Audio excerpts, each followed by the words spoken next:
Baik, pada pertemuan kelima kita akan membahas mengenai return dan resiko pada aset tunggal, yaitu pada investasi tunggal.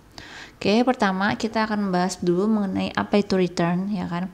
Return itu adalah hasil yang diperoleh dari investasi. Nah, return itu ada dua macam, ya kan? Ada yang realized return gitu, ada yang expected return.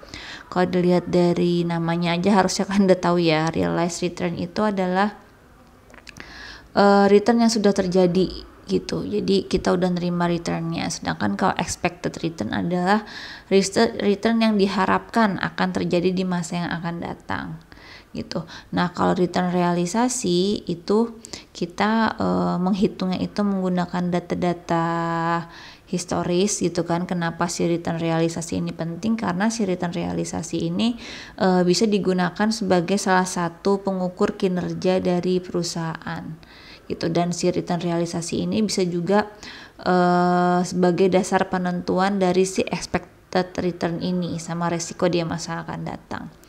Nah, tadi yang sudah saya jelaskan, sedangkan kalau return ekspektasi ini expected return ini adalah return yang diharapkan akan diperoleh oleh investor di masa yang akan datang dan sifatnya itu adalah belum terjadi. Ya, sekarang kita membahas mengenai si realized return aja nih, return yang sudah terjadi. Nah, dalam mengukur return realisasi atau realized return ini bisa ada 4 pengukuran ya. Ada return total, ada relative return, ada cumulative return, sama ada adjusted return. Ya, kita akan bahas mengenai satu-satu. Oke, kalau total return itu adalah return keseluruhan dari suatu investasi dalam suatu periode tertentu. Nah, return itu rumusnya adalah capital gain or loss ditambah dengan yield gitu. Nah, apa sih capital gain? Capital gain itu adalah selisih dari harga investasi sekarang dengan harga periode yang lalu. Jadi rumusnya itu adalah price tahun ini dikurangin price tahun kemarin dibagi dengan price tahun kemarin. Ya. Nah, sedangkan di yield itu adalah presentasi penerimaan kas periodik terhadap harga investasi periode tertentu dari suatu investasi. Nah, kalau yield itu kalau untuk saham ya, yield itu adalah persentase dividen terhadap harga saham pada periode berikutnya. Pada periode sebelumnya. Sedangkan kalau yield pada obligasi itu adalah persentase bunga pinjaman yang diperoleh terhadap harga obligasi periode sebelumnya.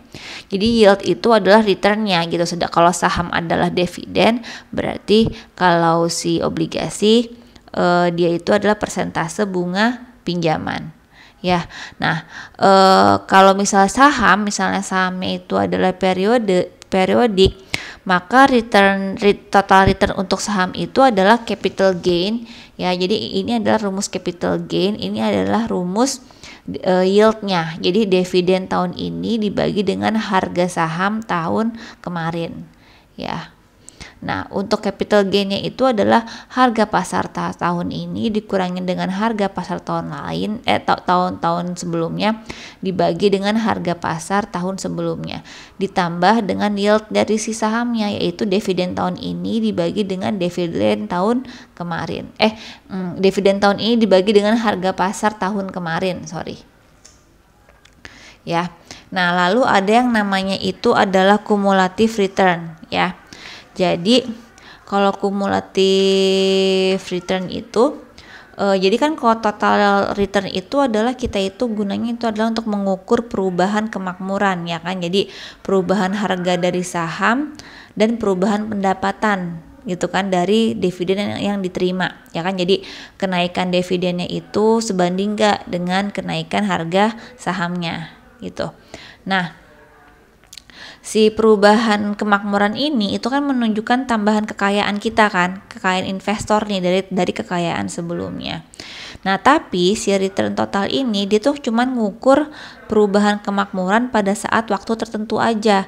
Dia itu tidak mengukur total dari kemakmuran yang dimilikinya gitu. Jadi cumulative return itu adalah mengukur akumulasi semua return mulai dari kemakmuran awal gitu. Jadi mulai dari si return awalnya gitu.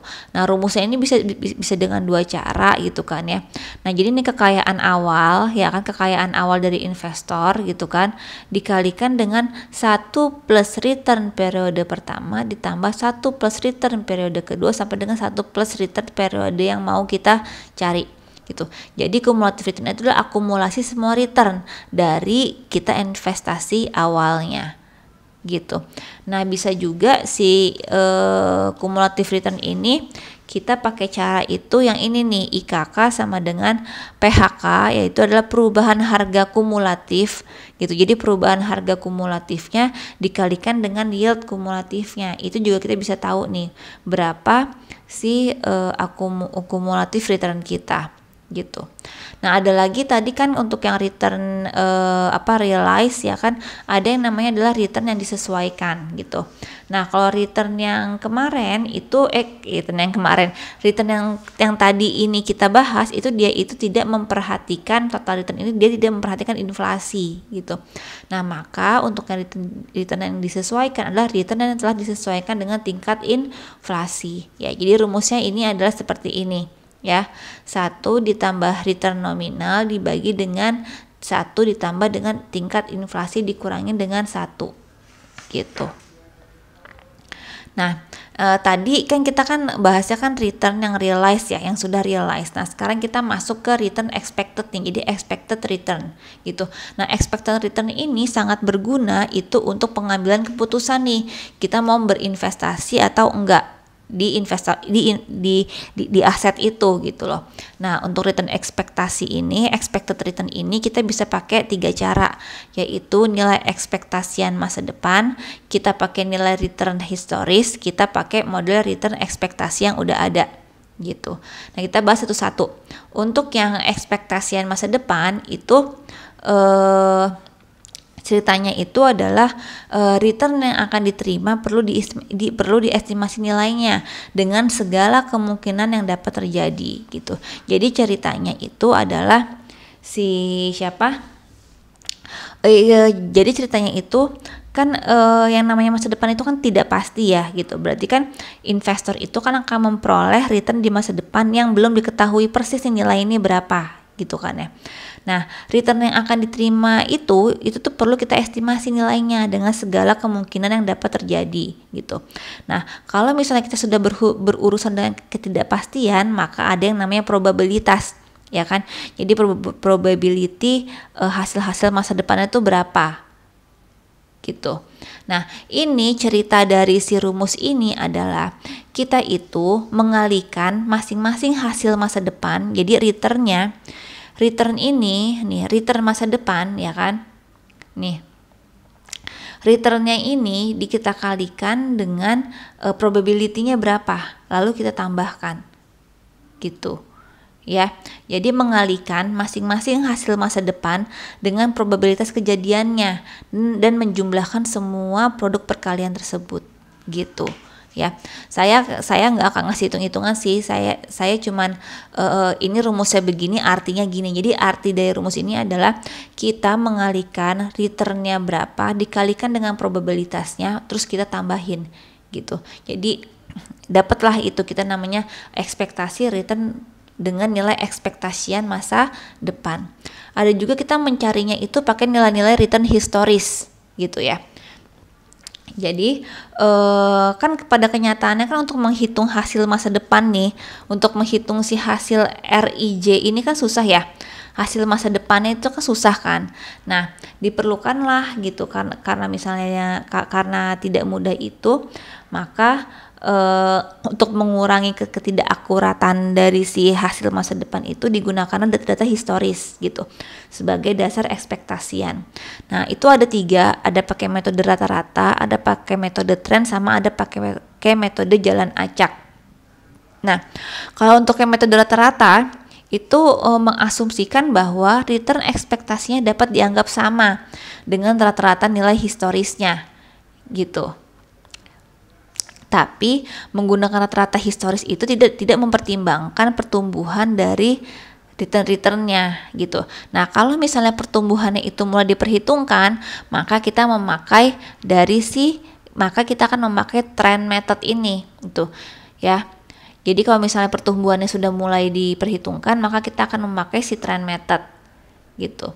Nah, kalau misalnya si metode jalan acak random ini itu bahwa distribusi data returnnya itu bersifat acak sehingga sulit untuk digunakan untuk memprediksi gitu loh, sehingga diperkirakan return terakhir akan terulang di masa depan gitu.